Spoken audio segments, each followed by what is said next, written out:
And Jesus said in the book of Mark 14, verse 36, he said, Abba, Father, all things are possible today. Please take away this cup from me. He said, but nevertheless, not my will, but thy will be done. A lot of times we don't understand why we're going through what we're going through, why God is taking us through what He's taking us through. But one thing that we have to do is that we have to understand is that God does not make mistake, and we have to trust God's plan in our life. Yes, Jesus went through all He went through. He didn't offend anyone. He did all things. He did all things right by the book, but He was crucified. It was an assignment that He had to go through, that His life had to fulfill here on earth, so that He can be the name that is above all names, so that He can be seated right hand of the Father. There are a lot of things that we'll go through that we might not understand. It might look like we are comfortable where we are. Things are going fine. How come I'm not going through this? How come I'm not going through that?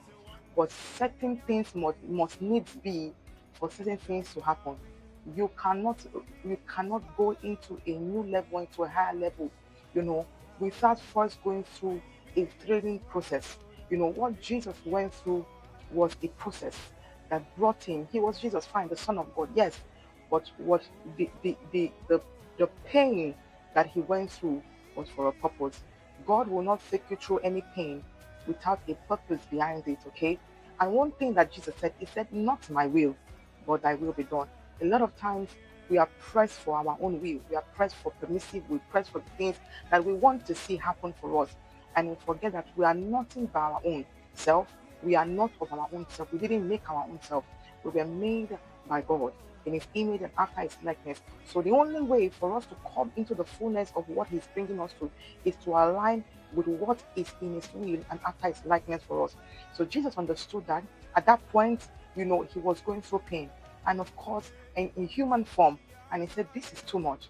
But nevertheless, your will be done, because God's will is always greater, it's always the ultimate.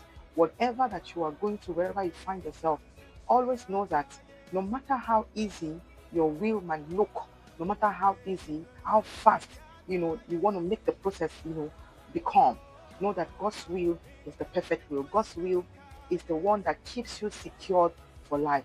So no matter how pressed that you are, always say, Father, not my will, but your will be done.